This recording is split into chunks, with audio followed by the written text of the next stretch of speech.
Supreme court का एक फैसला और रामदेव के डूब गए 2300 करोड़, जानिए कैसे।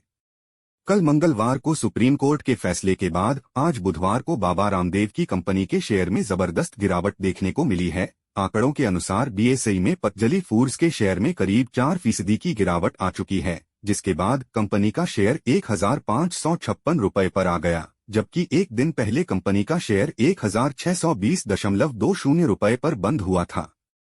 बाबा रामदेव की कंपनी पतंजलि को सुप्रीम कोर्ट ने बड़ा झटका दिया, जिसके बाद बुधवार सुबह पतंजलि फूड्स के शेयरों में करीब 4% की गिरावट देखने को मिली है। वास्तव में सुप्रीम कोर्ट ने मंगलवार को रामदेव की पतंजलि आयुर्वेद और उसके मैनेजिंग डायरेक्टर आचार्य बालकृष्ण को दवाओं के विज्ञापनों में भ्रामक दावे न करने के अपने वादे से पीछे हटने के लिए अवमानना नोटिस भेजा, जिसका असर शेयर बाजार में लिस्टेड कंपनी के शेयर में देखने को मिल रहा है। मात्र 105 मिनट में रामदेव की कंपनी को करीब 2300 करोड़ रुपए का नुकसान हो गया। आइए आपको भी बताते हैं कि आखिर सुप्रीम कोर्ट ने मंगलवार को क्या कहा था और उसके बाद कंपनी के शेयरों के आंकड़े बाजार में किस तरह देखने को मिल रहे हैं।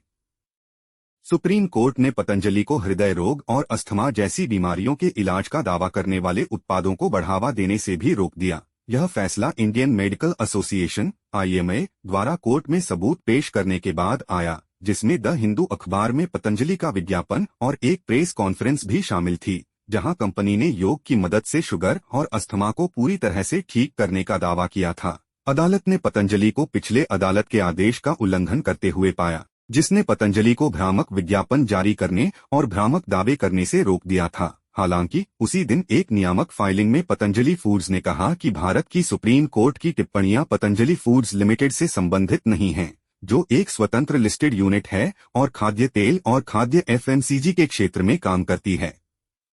सुप्रीम कोर्ट के आदेश के बाद सोशल मीडिया पर बाबा रामदेव के पुराने वीडियो तेजी से वायरल हो रहे हैं। कांग्रेस नेता का एक वीडियो में बताया गया कैसे बाबा रामदेव ने रुचि सोया कंपनी के ऊपर SBI बैंक का 12,000 करोड़ का कर्ज था। इस कंपनी को बाबा रामदेव ने 4,500 करोड़ में खरीद लिया और वह भी SBI से इसी कंपनी को खरीदने के लिए 3,500 करोड़ का लोन ले लिया। मतलब पिछला 12,000 करोड़ माफ, नया कर्ज दिया गया 3,500 करोड़ का। देखिए यह वीडियो। मशहूर किस्सा है रुचि सोया का। रुचि सोया वाली कंपनी के, आपने सोया तेल जो बनाने वाली कंपनी थी, कहानी आपको मालूम होगी, जिसके ऊपर 12,000 करोड़ का कर्ज था। 12,000 करोड़ का जिस पे कर्ज था, उसको बाबा रामदेव ने 4,500 करोड़ में ले लिया। एक लीगल रूट के जरिए सरकार कह सकती है। अब जब 4,500 करोड़ में उसको लिया गया, तब डील यह हुई कि बाबा आपको सिर्फ 1,000 करोड़ रुपए अपफ्रंट देना है, बाकी 3,500 करोड़ बैंक आपको लोन देंगे। कौन से बैंक? जिनका पैसा डूबा। जिन बैंकों का पैसा डूब गया, उन्हीं बैंकों ने बाबा को रुचि सोया डूबी हुई कंपनी खरीदने के लिए 3,500 करोड़ रुपए लोन दिए। एक साइड, एक पक्ष हुआ। दूसरा पक्ष, Ruchi Soya was a public listed company in the stock exchange. और पब्लिक लिस्टेड कंपनी की कहानी यह होती है, उसके पीछे लीगल जो वो है, उसका बेस है सेबी के रूल के हिसाब से कि minimum 25% share holding should be with the public. यानी जो स्मॉल इन्वेस्टर्स, रिटेल इन्वेस्टर्स होते हैं, उनके पास रहे, वो कंपनी बिके जाए कुछ भी हो। लेकिन जैसे ही बाबा ने कंपनी ली, उस कंपनी के सारे शेयर प्राइस को फ्रीज कर दिया, जीरो वैल्यू कर दिया और सबको बोला कि अब तुम्हारा कुछ भी नहीं है कंपनी में। सारे स्मॉल इन्वेस्टर्स बाहर निकल गए। अब 2-3 दिन पहले खबर आती है कि बाबा ने कहा है कि अब वो रुचि सोया का एक पब्लिक इशू लेके आना चाहते हैं 4,300 करोड़ का, 4,500 करोड़ का। जैसे ही पब्लिक इशू लेके आएंगे, उसका बाबा का स्टेटमेंट आता है कि मैं रुचि सोया को कर्ज मुक्त करने जा रहा हूं। ये 4,500 करोड़ में से 3,500 करोड़ बैंकों का दे दिया जाएगा, बाबा का भी 1,000 करोड़ आ जाएगा उनके पास, और रुचि सोया बाबा के पास मुफ्त में आ जाएगा।